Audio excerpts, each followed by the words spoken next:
హృదయపూర్వక తెలియజేస్తున్నాను. మీ అందరికీ వందనాలు. ఒకసారి లేచి నిలబడదాం. ఒకసారి అందరు లేచి నోటి ఒక చిన్న పాట పాడుకుందాం. నీవు చేసిన మేలులకై అనే పాటను పాడుకుంటూ తదుపరి దేవుడి యొక్క వాక్యం మనం విందాం. మనకందరికి వచ్చిన పాట. నీవు చేసిన మేలకు నీవు చూపిన కృపలకు అందరూ సంతోషంగా సమర్థుడు దేవాలయంలో కలుపుతున్నాం.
ఎడల ప్రభువా మీరు చూపిన ప్రేమ, నా ఎడల చేసిన గొప్ప కార్యమును బట్టి ముందటగా మీరు స్తుతిస్తున్నా, గౌరవాన్ని మహిమపరుస్తున్నా తండ్రి. ఆయన నరుని జ్ఞాపకం చేస్తున్నట్టు ఏ పాట దుమ్ము లాంటి దూరు లాంటి ప్రభువా, ఏ యోగ్యత లేని గొప్పతనం లేని నాయనా మనుషులమైన పనులను తండ్రి నేను బ్రతికించి బలాన్ని అయ్యా కుటుంబాలతో బిడ్డలు తల్లిదండ్రులు కుటుంబ సభ్యులు క్షేమముతో అయినా సన్నిధిలో ప్రవాక్ష గొప్ప పండుగ పాదాలు సంతపక్ష లోకం వేరే దేవుడు వేరు, లోక కార్యం వేరు దేవుని కార్యములు వేరు. లోకస్తులు లోకాన్ని ఆయన ఇష్టపడతారు, దేవుని బిడ్డలు ఆయన ఇదిగో తండ్రి దేవుడు ఇష్టపడతారు. ఆయన నిజంగానైనా మీ పిల్లలుగా ఇష్టాలు మేమందరం ఏక మనసుతో స్తుతిస్తున్నాం, ఆరాధిస్తున్నాం. అయ్యా ఇది నవ్వులైనా ఈ బిడ్డ కొరకు మీరు ఏర్పరిచిన వర్తమానము తండ్రినైనా అందరికి మేలుకరంగా దీవెనకరంగా ఆశీర్వదకరంగా ఉంచు. నీ వాక్యం చేత అనేకులు రక్షించబడినట్టు సహాయం చేయండి. నీ మాటలు సత్యమైనవి, శ్రేష్టమైనవి ప్రభావ. ఇలా నీ మాటలు వినడానికి అనేకులు త్వరపడడానికి నడిపించండి. మనుషులు వెంట వల్ల కాదు, దేవుని నోటి నుంచి ప్రతి మాట వల్ల బ్రతుకుతారు. అయ్యా ఈ సుర్కేసుల గ్రామ ప్రజలు ఆహారం కాదు ఆయన ఇది ప్రభావిలో తండ్రి వాక్యం ఆయన బ్రతకాలి, ఆదరించబడాలి, ఆశీర్వదించాలి. ఈ కార్యం జరిగించండి. ఈ రాష్ట్రాన్ని ప్రభావాన్ని మాటలు చూపడానికి ఇష్టాలు నిర్వహించున్నానయ్యా నేను జ్ఞాపకం చేస్తాను. నీ ఆత్మతో ప్రభావ శ్రేష్టమైన నీ మాటలైనా నేను నాకు అందించి పంపించాను. యేసు ఉన్నతమైన నామములో ప్రార్థించి స్తుతించి నేను వేడుకుంటున్నాము తండ్రి. ఆమేన్.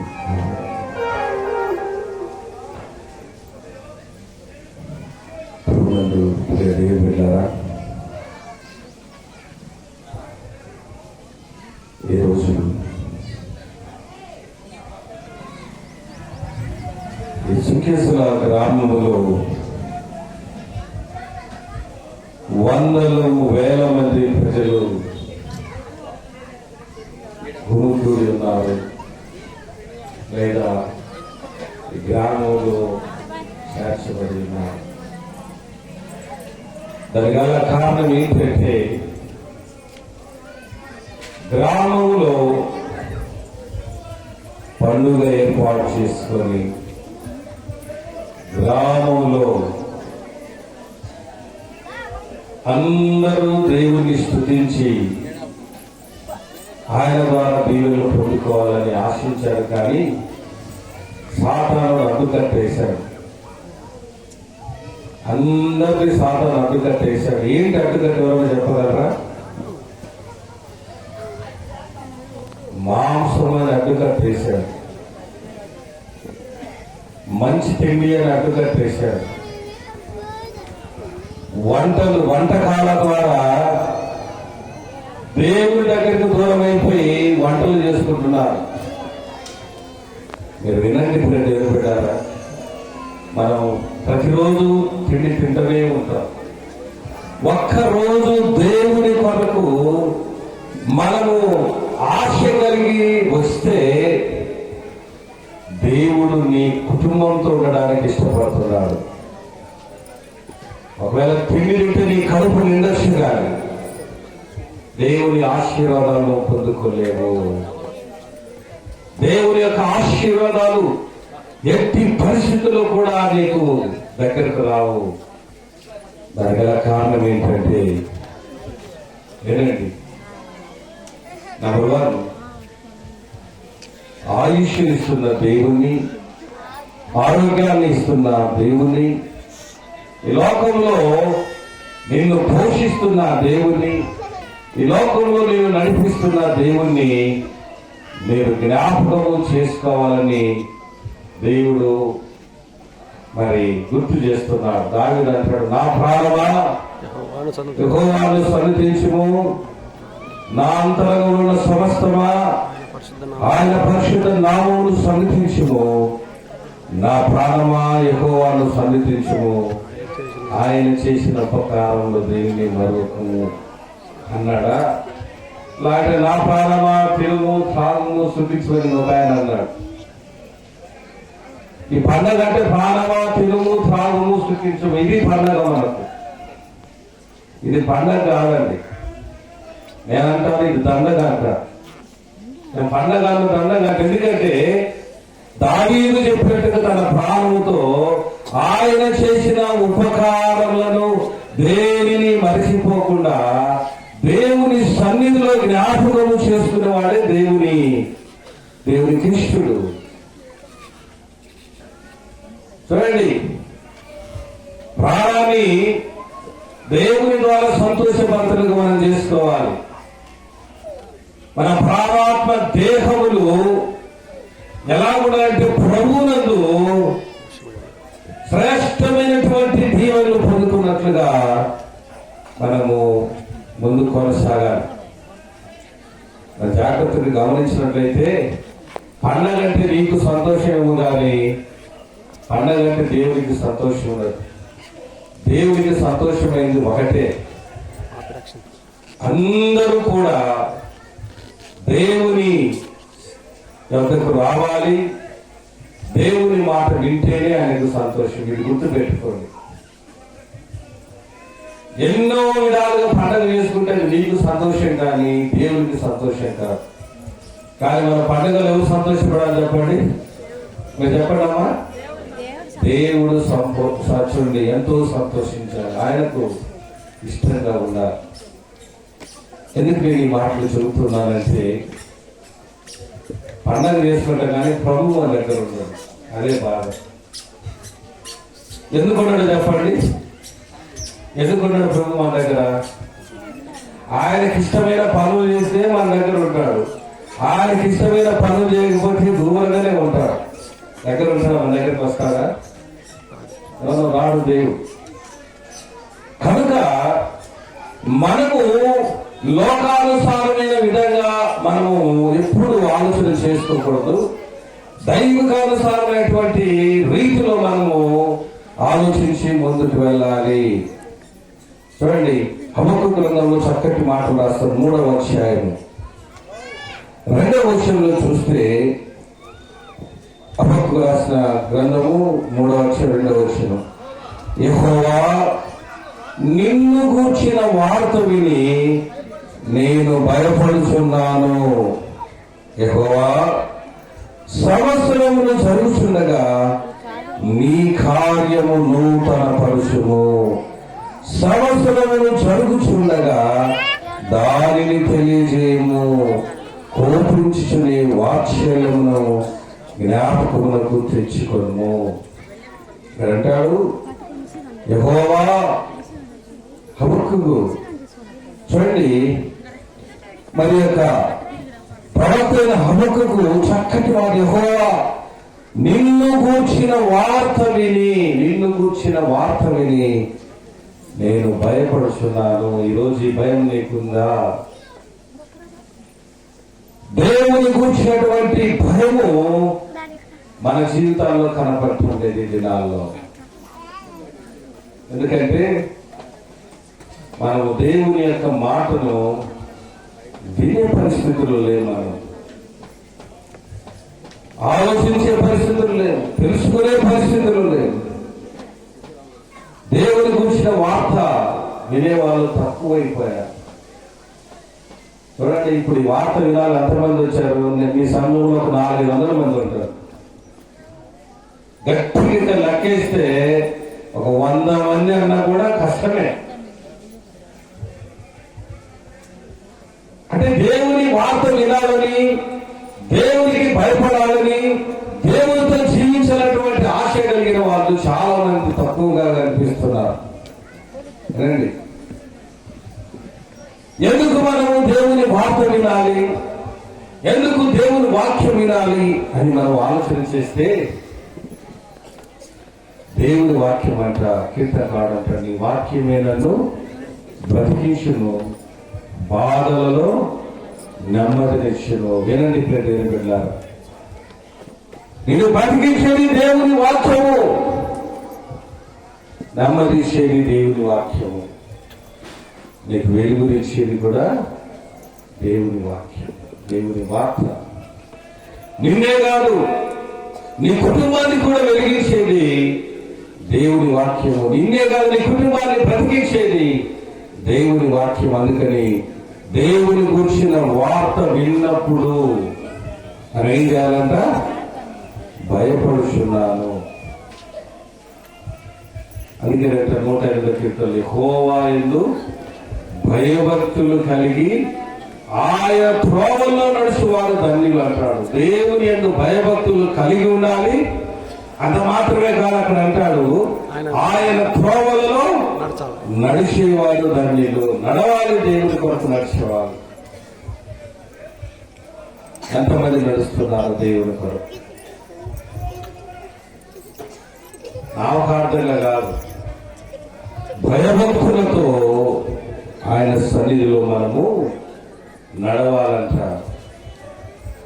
ఆయన త్రోవలు నడిచేవారు ధన్యులు. రోజు ఎన్నో త్రోవలను మనం ఎన్నుకుంటున్నాం. ఎవరికి నచ్చిన త్రోవని అంటారు. ఏం పేరంటే ఆ త్రోవ పేరు ఎవరికి నచ్చిన త్రోవ, ఎవరికి నచ్చిన మార్గం, ఎవరికి నచ్చిన దారి అంటారు. ఎవరికి నచ్చిన దారిలో ఎలా వెళ్తారో తెలుసా? ఆది కాండం చూడండి, ఆది కాండంలో మనం గమనించినప్పుడు, ఆది కాండం 6వ అధ్యాయం 11వ పనిలో చూసినప్పుడు, దేవుడు అంటే భూలోకాన్ని చూసినప్పుడు చెడిపోయింది దేవుని సన్నిధిలో భూలోకము. లోకం ఏమైనా చెడిపోయిందా? చెట్లు చెడిపోతాయి, ఎప్పుడైనా చూసారా? రాళ్ళు చెడిపోతాయా? కొండలు చెడిపోతాయా? ఎవరంటే దగ్గర దేవుడు భూలోకం చూసినప్పుడు అది చెడిపోయిందను, సమస్త శరీరులు తమ మార్గములను చెరిపి వేసుకుంటున్నారు. తమ మార్గములను ఎవరు చెరిపేస్తున్నారు? ఏరే వల్ల ఎవరికి వాళ్ళే తమ మార్గాలను చెరిపి వేసుకొని బ్రతుకుతూ ఉన్నారు. ఇక్కడ గమనించినట్లయితే ప్రభునందు దేవుని బిడ్డలారా, దేవుని త్రోవలు మనం ఎన్నుకోవాలి. దేవుని మార్గంలో దారిలో నడవాలి. ఎందుకంటే సామెతల గ్రంథంలో అంటాడు, ఒకని ఎదుట సరైన మార్గం కలదు, అయితే అది తుదకు ఎక్కడికి పోయిందంట? తీసుకుపోయిందంట. ఇప్పుడు నేను కొండెక్కితే నేరుగా దారి నన్ను ఇక్కడ తీసుకొచ్చి మీ మధ్యలో నీకు సింగేశ్వరు. చూడండి, దేవుని యొక్క సన్నిధిలో ఉంటే నేరుగా దేవుని దగ్గరికి ఆ మార్గం తీసుకొస్తుంది. కానీ ఎవరి మార్గము, ఎవరి దారి, ఎవరి ఆలోచన బట్టి వెళ్ళిపోతే ఇక్కడ అంటాడు, ఒకరి ఎదుట సరైన మార్గం. తప్పుడు మార్గాలు ఉన్నవాడికి వాళ్ళు చేసేదంతా మంచి అనుకుంటారు. నేను చేసేది తప్పు, ఇది మంచిది కాదు, ఇది చేయకూడదు అనుకోడు. చేసేది తప్పైనని అనుకుంటాను. నేను చేసేది కరెక్ట్ అయిన పని. దేవుడు అంటాడు, ఒకరి ఎదుట సరైన మార్గం కలదు అని అనుకుంటున్నాడు. నేను ఈ మార్గం వెళ్తున్నాను, మంచి మార్గం అనుకుంటున్నాడు. అది ఏ మార్గం వెళ్తున్నాడు? ఆఖరికంట అది అతను ఎక్కడ నడిపిస్తుందట? చుట్టూ నిలబెట్టారా మరణములోనికి నడిపిస్తుందని దేవుని వాక్యం ద్వారా దేవుడు తెలియజేస్తున్నాడు. ఎంత బాధాకరం అవుతుంది తెలుసా? అందుకని ఇక్కడ అంటున్నాడు, యెహోవా నిన్ను గూర్చిన వార్త విని నేను భయపడుతున్నాను. భయపడాలంట మనం, భయపడాలి దేవుడికి. అక్కడ అంటాడు, యెహోవా సంవత్సరము సదృశులుగా నీ కార్యము నూతన పరచము. 2024 సంవత్సరం అంతా జరిగింది, అది అయిపోయింది, జరిగిపోయిందంట. 2024 సంవత్సరంలో జరిగినటువంటి ఆ కార్యాలను ఏమంటామంటే జరిగిపోయినటువంటి కాలము. దాన్ని మనం తీసుకొని రాలేము, అది రాదు కూడా. మరి రమ్మన్నా 2024 సంవత్సరం రాదు వరకు అది గడిచిపోయింది. ఇప్పుడు 2025 సంవత్సరము జరుగుతూ ఉండగా ఈరోజు జనవరి 20 మరి 5వ తేదీ 25 చూడండి. 25వ తేదీ జరుగుతూ ఉండగా మన కార్యాలు నూతనపరచబడాలి. మన యొక్క జీవితము నూతనపరచబడాలి. మన ఆలోచనలు నూతనపరచబడాలి. మన బ్రతుకులు నూతనపరచబడాలని దేవుడు మాట్లాడుతున్నాడు. కాగా ఎవడైనా క్రీస్తునందు ఉన్నట్లా వాడు నూతన సృష్టి, పాతవి గతించను, ఇవి అన్ని కొత్తగా ఉండాలి నీ జీవితంలో. ఇక్కడ మనం గమనించినట్లయితే ఈ సంవత్సరాలు జరుగుతుండగా నీ కార్యము నూతనపరచుకో. దేవుడు మన కుటుంబాల్లో కార్యాలు చేయడానికి ముందుకు రావాలి. దేవుడు నీ జీవితంలో కార్యాలు చేయడానికి దేవుడు ముందుకు రావాలి. ఎందుకంటే నీవు నూతనపరచబడాలి. పాత జీవితంలో, పాత సంవత్సరంలో, పాత బ్రతుకులో నుండి బయటికి రావాలి. నూతనపరచాలి. నీ హృదయం నూతనపరచాలి. ఈరోజు చాలా మంది హృదయాలు నూతనంగా లేవు, పాడైపోయినాయి, పాపంతో నిండిపోయినాయి. ఈ హృదయాలు, ఆ తలంపులు, ఆలోచనలన్నీ కూడా పాతవిగానే ఉన్నాయి. ఏం కొత్త లేదు. సంవత్సరం మారింది, పాత సంవత్సరం కొత్త అవుతుంది. చాలా మంది బుద్ధులు మారలేదు, అలవాట్లు మారలేదు, వాళ్ళ హృదయం మారలేదు, వాళ్ళ మనసు మారలేదు, వాళ్ళ స్థితి మారలేదు. అంత పాతది అంతే. సంవత్సరమేమో కొత్తది, సంవత్సరం జరుగుతుంది, కార్యాలేమో పాతది. దీనివల్ల ఏ మాత్రం కూడా మనకు ఉపయోగం ఉండదు. ఎందుకంటే ఇక్కడ అంటాడు, అయ్యా సంవత్సరాలు జరుగుతుండగా దాన్ని నాకు తెలియదు. సంవత్సరం అంటే ఏం జరుగుతుంది? సంవత్సరంలో ఏం జరుగుతుంది నీకు తెలిసిన ప్రియ దేవుని బిడ్డలారా, సామెతల గ్రంథం 9వ అధ్యాయం 11వ వచనంలో చూస్తే అక్కడ దేవుడు చక్కగా ఒక మాట రాస్తాడు. సామెతల గ్రంథము 9వ అధ్యాయం 11వ వచనంలో, నా వలన నీకు దీర్ఘాయువు కలుగుతుంది, నీవు జీవించే సంవత్సరంలో అధికం. సంవత్సరంలో జరుగుతుండగా నీకు ఏం జరుగుతుందో తెలిసిన? నా వల్ల దీర్ఘాయువుతో దేవుడు నింపుతున్నాడు. సంవత్సరాలు జరుగుతుంటే ఇక నిబట్టు అంటాడు, నా వల్ల నీవు జీవించే సంవత్సరంలో అధికములైపోతున్నాయి. ఒకటి ఆయుష్నిస్తున్నాడు, నీ జీవితాన్ని దేవుడు జ్ఞాపకం చేసుకుని సంవత్సరాలు అధికం చేస్తున్నాడు. సంవత్సరాలు జరుగుతుండగా చాలా మంది తెలుసుకోవడం లేదు. సంవత్సరాలు జరిగిపోతున్నాయి కానీ వాళ్ళ వయసు పెరిగిపోతుంది, కానీ చూడండి కాలం ముందుకెళ్తుంది, కానీ చాలా మంది ఏం జరుగుతుందో తెలుసుకోలేని పరిస్థితుల్లో ఈనాడు ప్రజలు ఉన్నారు. దేవుని బిడ్డారా, దేవుని వాక్యం చూస్తే ఈ దినాలు ఎలాగున్నాయో తెలుసునా? అంచె దినాలు, అపాయకరమైనటువంటి దినాల్లో మనిషి జీవిస్తూ ఉన్నాడు. వినండి జాగ్రత్తగా. అంచె దినాల్లో, అపాయకరమైనటువంటి దినాల్లో మనిషి బ్రతుకుతూ ఉన్నాడు. ఇంకా ఎఫెసీ గ్రంథం 5:15 అంటాడు, చెడు దినాలు అంటాడు. దినములు చెడ్డవిగా ఉన్నాయి. చూడండి, సమయాన్ని పోనివద్దు అంటున్నాడు. సమయం చాలా విలువైంది. ప్రపంచంలోనే అన్నిటికంటే విలువైంది ఏంటంటే అడిగారు అనుకోండి, ఏం జవాబు చెప్తారు చెప్పండి మీరు? ఏంటమ్మా విలువైంది? సమయం. ఆడవాళ్ళు చెప్తారు విలువైంది ఏంటో. ఏంటమ్మా మీకు విలువైంది? అమ్మా ఒక తల్లి మంచి మాట, వాక్యం అని. ఇంకా మీకు విలువైంది ఏంటి చెప్పండి? మీరేం చెప్పటం లేదు. ఏం విలువైంది మీ దగ్గర? విలువైన ఏంటంట? ప్రాణం. ఆడవాళ్ళు అడిగితే బంగారం అంటారు, పట్టు వస్త్రాలు అంటారు. మగవాళ్ళని అడిగితే విలువైన ఏంటంటే డబ్బు అంటారు. ఇంకా డబ్బు కంటే విలువైంది ఏమని అంటారు, స్త్రీలు అంటారు. బంగారం కంటే విలువైంది ఏమంటారు, బంగారం కంటే డబ్బు కంటే చూడండి సమయము విలువైంది. సమయం చూడండి, చాలా మందికి డబ్బు ఉంటుంది, ఆస్తులు ఉంటాయి, అంతస్తులు ఉంటాయి, బంగారం ఉంటుంది, కార్లు ఉంటాయి, మంచి హోదా ఉంటుంది, ఉద్యోగాలు ఉంటాయి, అన్నీ ఉంటాయి. సమయం ఉండదు వాళ్ళకు. అంటే భూమి మీద వాళ్ళు బతకరు. సమయం మీన్స్ టైం మీన్స్ భూమి మీద బతికే వాళ్ళు.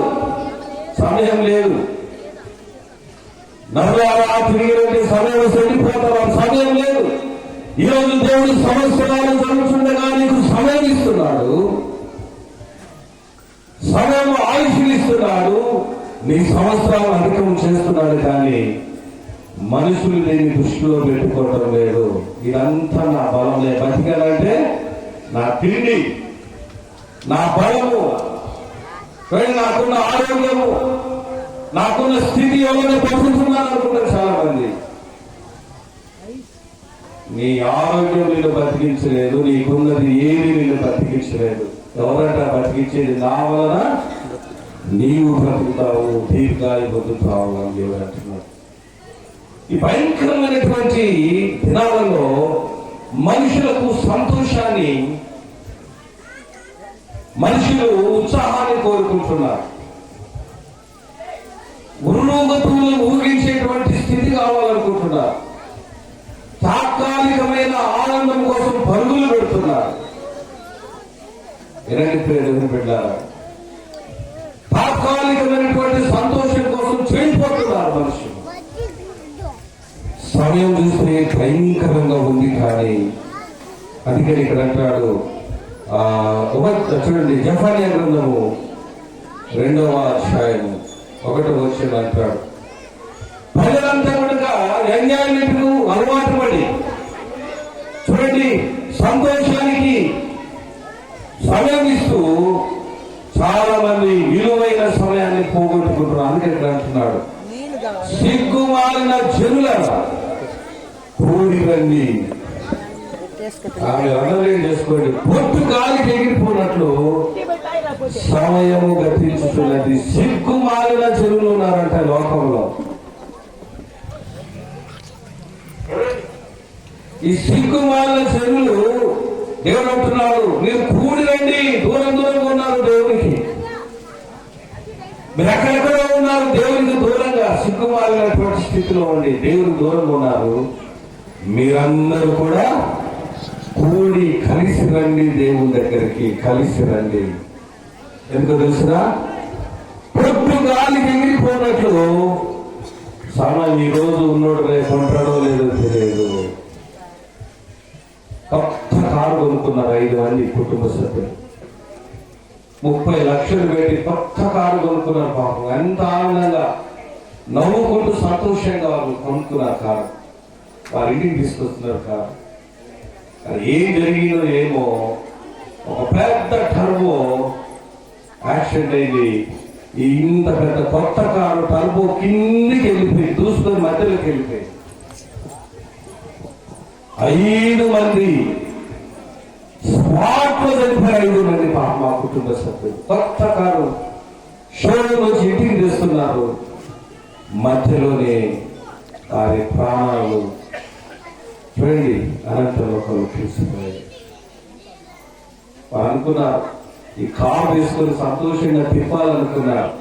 వారు ఎక్కడికక్కడికో వెళ్ళాలనుకుంటారు, ఎక్కడెక్కడో బంధువుల దగ్గరికి వాళ్ళ కుటుంబ సభ్యులు కారు వేసుకొని వెళ్ళాలని ఆనందపడి ఉండొచ్చు.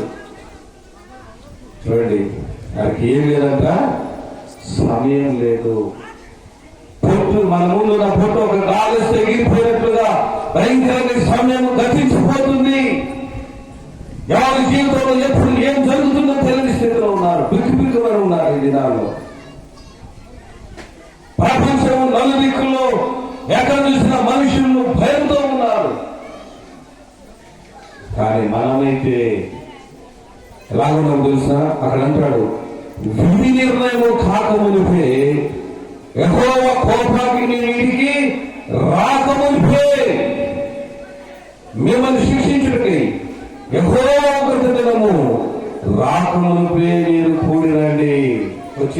ఆటగాడు. ఈ మధ్య అమెరికాలో ఒక సంఘటన జరిగింది, మీ అందరికీ తెలుసు. చూడండి, లాస్ ఏంజల్స్ లో, కాలిఫోర్నియా స్టేట్ లో ఉన్నటువంటి లాస్ ఏంజల్స్ లో చూడండి, హాలీవుడ్ నటులందరూ కూడా వాళ్ళు గోల్డెన్ సెలబ్రేషన్ చేసుకుంటూ అందరూ పెద్ద పెద్ద హీరోలు, హీరోయిన్లు, గొప్ప గొప్ప డైరెక్టర్స్, పెద్ద పెద్ద కోటీశ్వరాలు కూడుకున్నప్పుడు అక్కడ ఒక హాస్య నటి, ఒక లేడీ లోకంలో ఉన్నటువంటి హీరో, హీరోయిన్లు హీరోల, తల్లిదండ్రులు హీరోల, దేవుడి హీరోని అని ఒక ప్రశ్న వేస్తే అక్కడ వాళ్ళందరూ చెప్పారు హీరో హీరోయిన్లే హీరోలు. కొంతమంది చెప్పారు తల్లిదండ్రులే హీరోలు అన్నారు. దేవుడు దగ్గరికి వచ్చేసరికి జీవో పెట్టారు వాళ్ళు. రెండు పేదంటున్నారా, దేవుడు ఏం లేదని చెప్పారు. దేవుడు హీరో కాదంట, దేవుడు గొప్పవాడు కాదంట. డబ్బు చూడండి, వాళ్ళ కళ్ళకు ఎలా కలిగించిందంటే మబ్బును కలిగించింది, చీకటి కలిగించింది డబ్బు. ఆ డబ్బు అహంకారం వల్ల మనిషిలో గొప్పలు కానీ దేవుడు గొప్పవాడు కాదని చెప్పని పబ్లిక్లో ప్రకటన చేశారండి. ఆ మాటకు అందరూ ఆహా నవ్వుకున్నారు. దేనికి నవ్వారు తెలిసిన? దేవుడు జీవనాన్ని ఎందుకు నవ్వారు అందరు. ఆహాహా దేవుడు జీవనం కదా అన్నారు. దేవుని బిడ్డారా, ఎప్పుడు దేవుణ్ణి పక్కన పెట్టారో, ఎప్పుడు దేవుణ్ణి జీవో చేశారో, ఎప్పుడు దేవునికి విలువ లేకుండా చేశారో, ఆ రెండో రోజే, ఒక రోజు గడిచిన రెండో రోజే జనవరి 6వ తారీఖున చూడండి, అది కొత్త సంవత్సరంలో 4వ తారీఖున మీటింగ్ పెట్టుకున్నారు. ఆ ముందు రోజే ఒక ఆమె ప్రకటించింది, అయ్యా ఈ లాస్ ఏంజల్స్ పాపంలో మునిగి తేలుతున్నారట. పాపం వాస్తవంగా మనుషులు మునిగి ఎక్కడ తేలేది? నీళ్ళ మీద వెళ్తారు మునిగి, అవునా కదండి? నీళ్ళుంటే నీళ్ళలో స్నానం చేయడానికి మునిగి తేలుతూ ఉంటారు. కానీ ఈరోజు ప్రజలు దేంట్లో మునిగి తేలుతున్నారు చెప్పండి? పాపములో మునిగి తేలుతూ ఉన్నారు. సొదొమ గొమొర్రాలాగా. లోతు చూశాడంట సొదొమ గొమొర్రా పచ్చగా అందంగా ఉన్నట. సొదొమ గొమొర్రా పట్టణం అందమైన పట్టణాన్ని ఆశించి ప్రేమించి పోయాడు. లోతు అక్కడికి వెళ్ళిన తర్వాత సొదొమ గొమొర్రాలో ఏముందట? తీవ్రమైన పాపము, ఘోరమైన పాపము, ఆకాశానికి అంతంతగా పాపం చేస్తున్నట్ట ప్రజలు. చూడండి ఎంత ఘోరమైన పరిస్థితిలో పాపంలో మునిగి తేలుతూ ఉన్నారు. వీళ్ళ పాపము దేవుని దగ్గరికి ఎక్కిపోయిందట. భయంకరంగా పాపం. దేవుని భయం లేదు, తల్లిదండ్రుల భయం లేదు, పెద్దల భయం లేదు, అధికారుల భయం లేదు, రాజుల భయం లేదు. పాపంలో మునిగి తేలుతూ ఉన్నటువంటి వారు.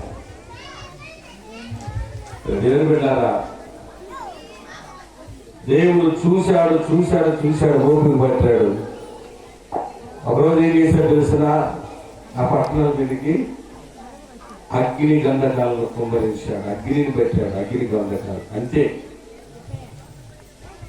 ఆ సొదొమ గొమొర్రా పట్టణము పాపముతో తొలతూగుతూ పాపములో ఆనందిస్తున్న ప్రజల యొక్క స్థితి చూస్తే అగ్ని గంధకాలతో బూడిదైపోయింది. మన ఆలోచనలు చాలా వ్యతిరేకంగా ఉంటాయి దేవునికి. మన బ్రతుకులు, మన జీవితాలు వ్యతిరేకంగా ఉంటాయి. మన యొక్క పాపము, మన చెడు దేవుని దగ్గరికి వెళ్ళిపోయేట. వారి పాపము ఎక్కువ ఒక సహోదరి వీధులలో ప్రకటిస్తుంది. లాస్ ఏంజల్స్ లో ఘోరమైన పాపం జరుగుతుంది. ప్రజలు పాపాన్ని విడిచిపెట్టడం లేదు, దేవుని వైపు చూడటం లేదు. దేవుని నమ్మండి, దేవుని ముఖంతో లాస్ ఏంజల్స్ వస్తుందని ప్రకటన చేస్తుంటే నవ్వుతున్నారు. ఈ రోజు కూడా మీరు నవ్వుతారు. దేవుని శాఖలు ఆటలు చెప్తుంటే చాలా మంది నవ్వేవాళ్ళు నా దేవుని శాఖలు ఆటలు చెప్తుంటా. అయినప్పుడు చూద్దాం, అయినప్పుడు చూద్దాం. చూడండి, వాళ్ళందరూ నవ్వుతున్నారు. దేవుడు జీరో, గాడ్ ఈజ్ జీరో అన్నారంటే ఆ రెండో రోజే మొదలైంది దేవుని ఉగ్రత. ఏ రూపంలో తెలిసిన? అగ్ని రూపంలో. కోట్లాను కోట్లు ఆస్తి కలిగిన వారు, దేవుడు లేడు, జీరో అని చెప్పేవాళ్ళు, ఈరోజు రోడ్డున పడుకోవడానికి స్థలం లేక, తినడానికి తిండి లేక అల్లాడిపోతున్నారు. ఒక్క దినమే వాళ్ళ జీవితాన్ని దేవుడు తారుమారు చేశారు. ఒక్క రోజే భయంకరమైన అగ్ని శకలాలు చేశాయి. ఆ వాసన 70,000 ఇల్లు, కోటీశ్వరులు, దేవుడు లేని చెప్పే వాళ్ళ పాత్రలు అన్ని ఇల్లు కూడా ఖాళీ బూడిదైపోయి ఏడుస్తున్నారు, రొమ్ము కొట్టుకుంటున్నారు, పడగొట్టుకుంటున్నారు. అయ్యో ఎలా బ్రతకాలి? అంత గర్వమా డబ్బుంటే, అంత గర్వమా స్థితి ఉంటే దేవుడిని జీరో చేస్తే దేవుడు ఏం చేస్తాడు వాళ్ళకి అర్థమైంది. ఇప్పుడు వేల మంది రోడ్ల మీద మళ్ళీ ప్రార్థన చేస్తాడు, నువ్వే మాకు దిక్కయ్యా, నువ్వు లేకుంటే మేము బ్రతకలేమయ్యా. ఈరోజు చాలా మందికి అర్థం కావట్లేదు. వీరి నిర్ణయం కాకమునిపై యెహోవా కోపాగ్ని వీరికి రాకమునిపై నేను శిక్షించడు. యెహోవా ఉగ్రత దినము రాకముందే మీరు రండి దేవుని దగ్గరికి. కరోనాలో చూశాం, కుప్పలు శవాలు. కరోనా చచ్చిపోతే సమాధి కట్టేవాళ్ళు. కరోనా చచ్చిపోయినప్పుడంట గుంతలు తోలి 100,000 శవాలు కుప్పలు వేసేవాళ్ళు. మనసు అనుకున్నారా? ఆలోచన చేశారా? తల్లి జాడ పిల్లకి లేదు, పిల్ల జాడ తల్లికి లేదు. పాట పాడతాం కదా, అదే అదే ఆ రోజు యేసయ్యా ఉగ్రత రోజు,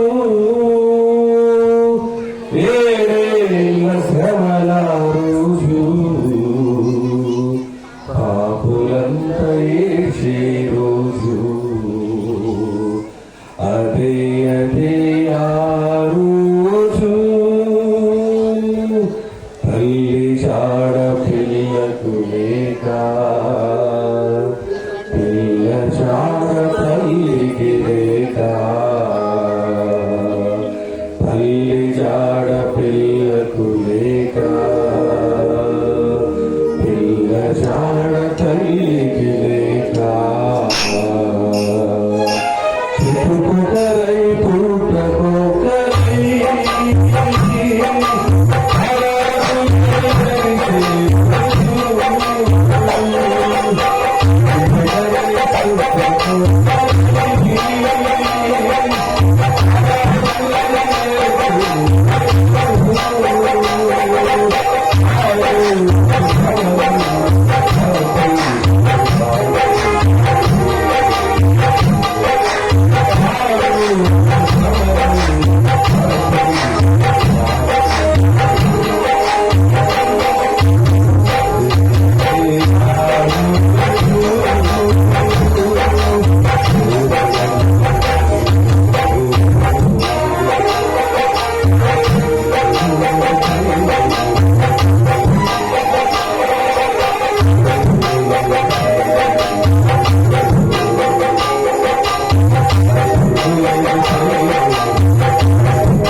కేకలేసారు, వేశారు, కేకలు మనం చూసాం.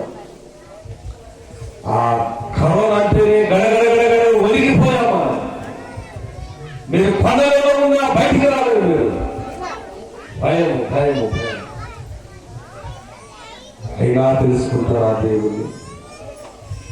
దేవుని కోపాగ్ని మీదికి రాకమునిపే, దేవుడు మిమ్మల్ని శిక్షించుటకై ఉగ్రత దినం రాకమునిపే కూడి రావాలంట. దేవుని దగ్గరికి కూడి రావాలి. ఎందుకో తెలిసిన జెఫన్యా 7:1-7 వచ్చినట్టాడు, ప్రభువైన యెహోవా దినము సమీపమాయెను. ఇంకా 14 వచ్చినట్టాడు, యెహోవా మహాదినము సమీపమాయెను. ఇంకా అంటాడు, ఆలకించుడి, యెహోవా దినము వచ్చుచున్నది. ఆ దినము ఉగ్రత దినము, శ్రమ, ఉపద్రవము, మహానాశనము దినము, అంధకారము, గాఢాంధకారము దుఃఖము దినము, మేఘములకు అంధకారము కమ్ము దినము. మామూలు దినం కాదది, ప్రభు దినము. అది చూడండి, వచ్చుచున్నది. మహాదినము సమీపిస్తుంది. దేవుడి దినం వచ్చినది.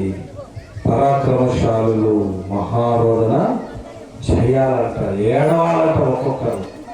ఆ దినం వస్తే ఉగ్రత, ఆ దినం అంటాడు 15వ వచనం, ఆ దినమున ఈ ఉగ్రత, శ్రమ, ఉపద్రవములు, మహానాశనములు భూమి మీద నమ్ముకుంటే ఎట్లా వస్తుందో తెలియదు.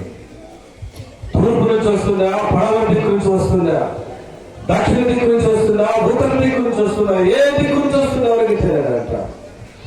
శ్రమ, విస్తారమైన శ్రమ, మహానాశనం, ఉపద్రవము, గాఢాంధకారము ఇవన్నీ వస్తాయి. రండి, కూడి రండి, పొట్టు గాలికి ఎగిరిపోయినట్టు సమయం పోతుంది. 3వ అధ్యాయం అంటే 3వ అధ్యాయం 1వ వచనంలో, ముష్కరమైనది, భ్రష్టమైనది, అన్యాయమైనది నాకు పట్టణకు శ్రమ.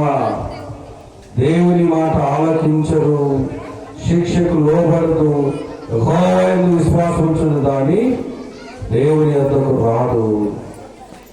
ఈ ముష్కరమైనది, భ్రష్టం, అన్యాయం చేసేటువంటి ఆ స్థితిలో ఉన్న వాళ్ళంట దేవుని మాట ఆలకించరు, దేవుని శిక్షకు లోబడదు, విశ్వాసం ఉండదంట, దేవుని ఎదురు రాను అంట. ఇలాంటి చూడండి ఎలా ఉన్న మనుషుల పరిస్థితి. అన్నిటికీ ఇష్టపడతారు, అన్నిటికీ పరిగెడతారు, అన్నిటికీ ముందుంటారు. దేవుని దగ్గర ఎలా ఉంటారు చెప్పండి? అన్నిటికీ వెనకే, ప్రార్థనలో వెనకే, పాటలు పాడడంలో వెనకే, మంది రావడంలో వెనకే, అన్ని వెనకే ఉంటారు.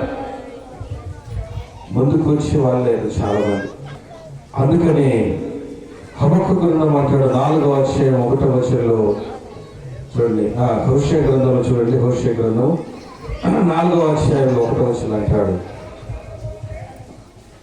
ఇశ్రాయేలు వల్లారా యెహోవా మాట ఆలకించండి.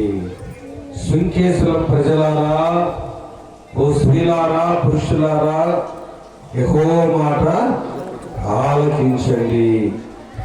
సత్యమును, కనికరమును, దేవుడు కూర్చిన జ్ఞానమును దేశమందు కనపడటం లేదంట. దేశం తర్వాత దేవుడు ముందు ఎక్కడ ఉండాలంట? మన ఊర్లో ఉండాలి, సుంకేసులో. ఆ దేశమందు లేకపోవడం అక్కడ పక్కన పెట్టి సుంకేసులందు లేకపోవటాన్ని దేవుడు చూస్తే చాలా భయంకరంగా ఉంటుంది. ఏముండాలంట? సత్యము, కనికరము, దేవుడు కూర్చిన జ్ఞానము దేశములు లేకపోవడం చూసి యెహోవా దేశ నివాసులందరితో వ్యాజ్యం ఆడుతున్నాడు. సత్యం దేవునికి ఇష్టమైంది, సత్యం. అందుకని యేసు ప్రభువు అంటాడు, నేనే మార్గము, సత్యము, జీవము.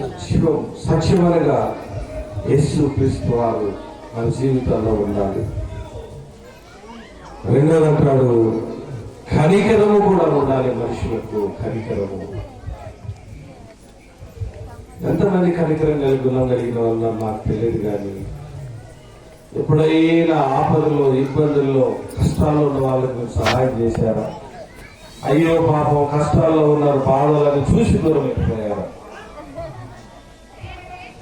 కనికరం అనగా దేవుడు మనకు అనుగ్రహించినటువంటి ఆ గొప్ప మనసును ఆయుధముగా ధరించుకోవాలి. కనికరం నీకు ఆయుధమై ఉండాలి. చూడండి, పోలీసులకు ఎప్పుడు ఆయుధాలు ఉంటాయి. ఏంటి చెప్పండి? తుపాకులు. దేవుని బిడ్డలకు ఎప్పుడు ఆయుధం ఉండాలంటే ఏంటంట? కనికరము, జాలి, దయ, ప్రేమ.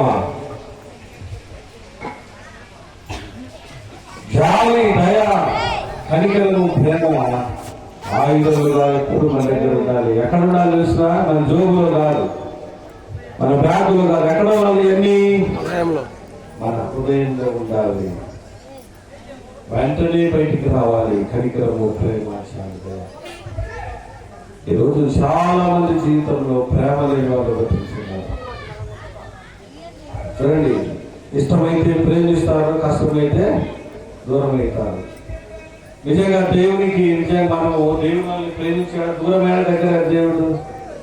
ఘోరమైన పాపులమైన మనల్ని బట్టి దేవుడు ఆయన ఇంకా పరలోకం నుంచి భూలోకానికి వచ్చాడు.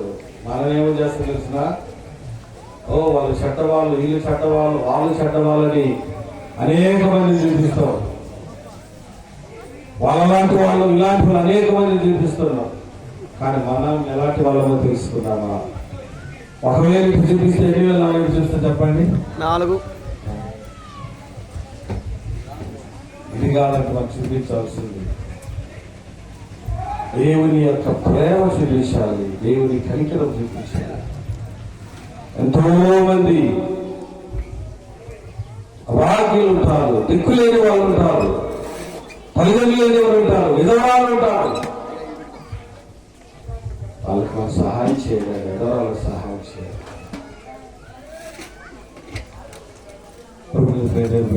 దిక్కులేని బిడ్డలు, అనాథలు ఉంటారు, సహాయం చేయాలి. దేవుని యొక్క గొప్ప ప్రేమను మనం చూపించాలి. సంవత్సరాలు జరుగుతుండగా మన బ్రతుకుల్లో కొత్త కొత్త కార్యాలు చేయాలి. దేవుని కొరకు స్వార్థ ప్రకటించాలి. అనేకులను ప్రభు దగ్గర నడిపేయాలి. అనేక మందిని క్రీస్తు సన్నిధిలో వారు ఎదుగునట్టుగా సహాయం చేయాలి. మనం అంటున్నామంటే నేను నా ఇల్లు ఒక గీత గీసుకుంటాం. ఐఆమ్ మీ అండ్ మై ప్రార్థన. నేను నా ఇల్లు అంటే ఏం చేసినా నేను నా ఇంటి కోసం చేస్తాను, పక్కన కోసం. నిజంగా దేవుడు మాకు నేర్పిన విధానం, నాకు ఇక్కడ నా భార్యకు నేర్పిన విధానం ఏంటంటే, వేల మందికి పిల్లలు, వేల మందికి కష్టకాలంలో, ఇబ్బందుల్లో, చాలా మరి చాలా ప్రియ స్థితిలో ఉన్నటువంటి పరిస్థితుల్లో దేవుడు అవి నడిపించినప్పుడు నేను వెళ్ళి దేవుని ప్రేమను పంచి, దేవుని వాక్యమును పంచి, దేవుడు ద్వారా అనేకులకు మేలు చేయడానికి, సహాయం చేయడానికి దేవుడు పంపిస్తుంటాడు. నేను చాలా ఆనందిస్తుంటా. మనం ఇద్దరు ముగ్గురికి మనము సహాయం చేస్తేనే బాగుంటుంటాం. వేల మందికి ఆంధ్రప్రదేశ్ లో ఉన్న ఎన్నో వేల మందికి దేవుని ప్రేమను ప్రకటించడమే కాదు, చూపించడం. మాటలలో కాదు. కొంతమంది మాటలు చెప్తుంటే ఏమంటారు చూసినా? అయ్యా మాటలలో కాదు, ఏంటంట చేతలలో చేసి చూపించు. మాటలు అందరూ చెప్పేవాళ్ళు, మాటలు ఎందుకయ్యా, చేసి చూపించు. దేవుడు మాకు మాటలు కాదు, చేసి చూపించి చెప్తాడు. నిజంగా మన యొక్క జీవితాల్లో కనికరం ఉండాలంట. ప్రార్థన ఏమంటాడు? కనికరంతో పాటు జ్ఞానం ఉండాలి. ఏ జ్ఞానం అది? దేవుని అందరి జ్ఞానం. మీరు అనొచ్చు, జ్ఞానం ఉండాలంటే పాస్టర్ గారు మీ జ్ఞానం లేకుండా బతుకుతున్నామా? మాకు లోక జ్ఞానం చాలా మంది, చెప్పకముందే మాకు జ్ఞానం చాలా ఉంది అంటారు. ఈ జ్ఞానం ఉప్పు పనికి, దేనికి పనికి? లోక జ్ఞానం. ఏ జ్ఞానం కావాలంటే దేవుని బిడ్డలకు దేవుని గురించిన జ్ఞానము ఉండాలి అంటారు. ఎప్పుడైతే ఇలాంటి స్థితిలో మనము జీవిస్తామో దేవుడు మనల్ని కనికరిస్తారంటే ప్రియమైన పిల్లగా. చూడండి, మనం దేవుని యొక్క వాక్యాల్లో మనం గమనించినట్లయితే యోవేలు గ్రంథం చూడండి, 2వ అధ్యాయం చదువుతున్నటువంటి మాటలు ఒకసారి చదువుకుందాం.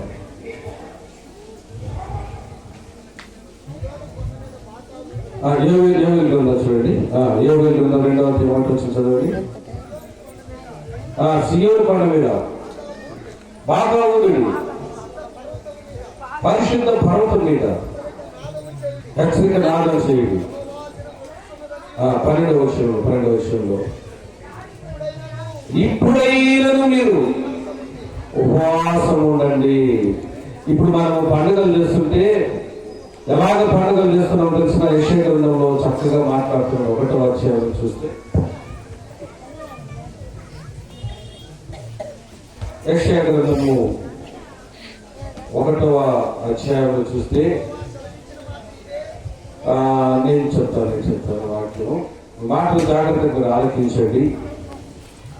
12వ వచనం, యెషయా గ్రంథము 1వ అధ్యాయం 12వ వచనం.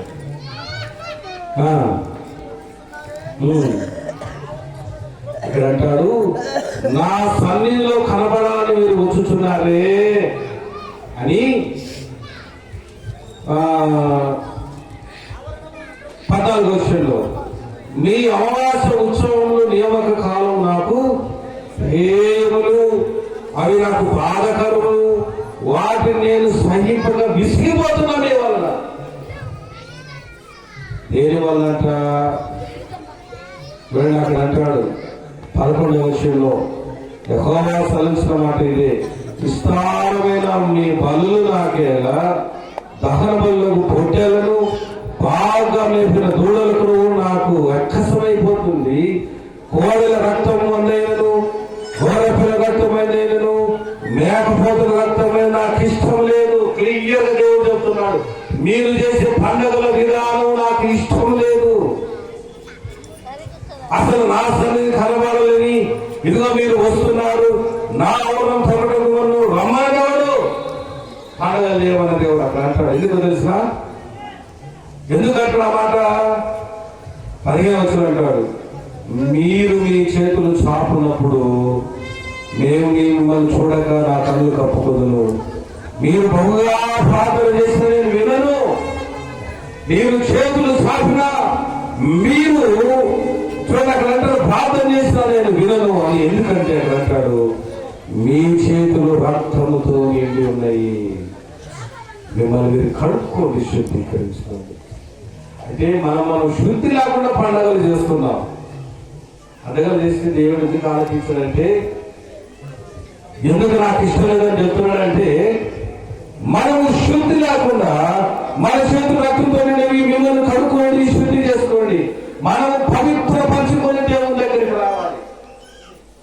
మీకు తెలిసిన పాత నిబంధన కాలంలో మరి దేవుని యొక్క సన్నిధిలోకి వెళ్ళాలంటే చూడండి, దేవుని యొక్క సేవకులను యాజకులు ఏం చేయాలంట? పరిశుద్ధులుగా ఉండాలి. దేవుని సన్నిధిలోకి వెళ్ళి దేవునికి నైవేద్యాలు అర్పించాలంటే, స్తుతించాలంటే పరిశుద్ధంగా వెళ్ళాలి. పరిశుద్ధంగా లేకపోతే అక్కడ చచ్చిపోతారంట. ప్రధాన యాజకుడు చూడండి, వెళ్ళేటప్పుడంటే గంట కట్టుకొని పోవాలంట. ఒకవేళ అక్కడికి వెళ్ళినప్పుడు ఏదైనా తప్పుంది అనుకోండి, అక్కడే చచ్చిపోతారు. శుద్ధి చేసుకోవాలంట. దేవుని దగ్గరికి వచ్చినప్పుడు శుద్ధి అనగా పరిశుద్ధత. దేవునికి అనుకూలమైనది ఏంటంటే పరిశుద్ధత. పరిశుద్ధతలో ప్రభువుని ఆరాధించాలి. ఇక్కడ అంటున్నాడు దేవుడు, మీరు బహుగా ప్రార్థన చేసిన నేను మీ చేతులు సాపినప్పుడు మిమ్మల్ని చూడక నా కన్నులు కప్పుకుంటున్నాను.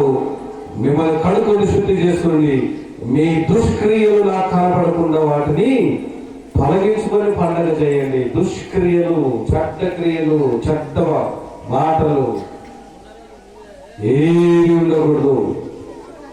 చూడండి, ఇంకంటాడు, కీడు చేయటం మానుడి, మేలు చేయడం నేర్చుకోండి. కీడు చేయకూడదట మనిషి, మేలు చేయాలంట. పండుగలు చేసి మనం సంతోషిస్తున్నాం, దేవుడు సంతోషించలేదంట. అక్కడ అంటాడు, నాకు ఇష్టమే లేదు మీ జీవితాలు, మీ బ్రతుకులు, మీ స్థితిగతులు మారకుండా పండుగలు చేస్తే, ప్రతిష్ఠించకుండా, మీరు శుద్ధి చేసుకోకుండా, మిమ్మల్ని కనుక్కోకుండా, మీ యొక్క జీవితాలు బాగు చేసుకోకుండా పండుగలు చేస్తే నాకు ఇష్టం లేదు. అసలు నా సన్నిధిని కనబడని ఎవరు మిమ్మల్ని రమ్మన్నారు. దేవుడు అంటున్నాడు, మీ దుష్క్రియలు కనబడకూడదు, కీడు చేయట మాని. ఎలా రమ్మంటాం తెలిసిన ఇప్పుడు చదువుతాం. యోవేలు గ్రంథం 2వ అధ్యాయము 12వ వచనం చదవండి. ఇప్పుడు దేవుని దగ్గరికి రావాలంట. ఎలా రావాలో చెబుతున్నాడు. ఇప్పుడైనను నవ్వు, ఇప్పుడైనా గతించిన నిన్న పోయింది.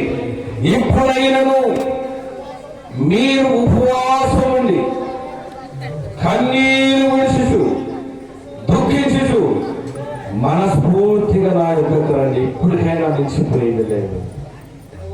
ఇప్పటివరకు ఎన్నో చేస్తుంటాం. దేవుడు అంటున్నాడు, ఇప్పుడైనా మీరు ఉపవాసం ఉండండి. పండుగ అంటే ఉపవాసం ఉండాలంటే కడుపు కాల్చుకోవాలి. కడుపు కాల్చుకుంటే మనకి ఇష్టం, కడుపు నిండితే పండుగ, మనం కడుపు కాల్చు పండుగ. ఉపవాసం ఉండండి అంటాడు. కన్నీరు విడిచుచు దుఃఖించుచు మన పూర్వకంగా నా దగ్గర తిరగండి. ఈ రోజైనా నా దగ్గర తిరగండి. మంచి మనసుతోటి మంచి జీవితం జీవించండి. సంవత్సరం జరుగుతుండగా అంటాడు, సంవత్సరం జరుగుతుండగా అయ్యా ఇదిగో నీ కార్యములను నూతన పరిచయము అంటున్నాడు. అంటున్నాడు, యెహోవా సంవత్సరం జరుగుతుండగా నీ కార్యం నూతన పరిచయము, సంవత్సరం జరుగుతుండగా దాన్ని తెలియజేయము, కోపించే వాక్యంతో జ్ఞాపకం చేసుకున్నామని అంటున్నాడు. నిజంగా సంవత్సరం పండుగ చేస్తున్నావు, మంచిదే. దేవునికి ఇష్టమైనట్టుగా పండుగ చేస్తున్నావా? దేవునికి ఇష్టమైనట్టుగా బ్రతుకుతున్నావా? దేవుని ఇచ్చిన ఆయుస్సు, సంవత్సరము, బలము, ఆరోగ్యం బట్టి దేవుని కొరకు జీవిస్తున్నావా లేదా? ఏదో ఆశగా చూడండి, అన్ని చేసినట్టు మనం కూడా అన్ని చేసి దేవుడిని కోరుకుంటున్నావా? దీనివల్ల మనకు ఆశ్చర్యపడదు. ప్రేసంగా దేవుని బిడ్డారా, ఈరోజు చక్కగా పండుగ చేసుకోవడం మంచిదే. పండుగ చేసుకుని దేవుని జ్ఞాపకం చేసుకోవాలి. మన విలువైన జీవితాలు దేవునికి ఇవ్వాలి. మన కుటుంబాలు దేవుడు దీవిస్తాడు. కృప దేవుని తెలుసుకున్నాక ఆమె తల్లి వచ్చండి, ప్రార్థన చేసుకుందాం. ప్రార్థన చేసుకుందాం. ఆ దేవుడు మనందరికీ కలవలసిన త్యాగమైన యాదమైన సిలువలో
25 సంవత్సరాల క్రితం నా కొరకు మా కొరకు అయినా మర్యాదమైన మా దేవుడు అయినా ఇరుగు తండ్రి ప్రాణం రక్తమంతా మా పాపములని వచ్చి మాకు రావాల్సిన శిక్ష తప్పిస్తున్నాం. ఈరోజు ప్రజలు ఆయన పరిస్థితితో నేను ఇష్టపడతాను. లోకాలు నిధుల కాలాన్ని వెలబుసుకుంటూ సరిపోతున్నాం. పాప వల్ల వచ్చిన మరణమైన ఆ మరణం నరకానికి పాత్ర. ఎంతో మంది రోజునైనా వారి బ్రతుకులు మార్చుకో ఆ యొక్క జీవితాన్ని ఆయన మార్చుకోగా నశించిపోతున్నారు. లోకంలో ఎవరు నశించడం మీకు ఇష్టం లేదు. అందరూ అంతటా క్రీస్తు పెడవాలి. అయ్యా మీ రూపంలోనికి మారినట్టు మీ కృపను పంపిస్తున్నారు, శాఖలు పంపిస్తున్నారు, వాక్యాన్ని పంపిస్తున్నారు. ప్రభు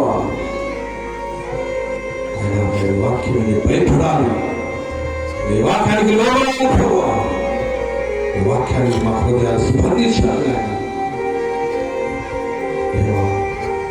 సాతాను మార్గం నుంచి పాపం నుంచి సజీవుడైన నీవు స్థితించే భాగ్యం తెచ్చి సిక్కేల గ్రామాన్ని దీవించండి, సంఘాన్ని దీవించండి, సేవకు దీవించండి, ప్రజలను దీవించండి.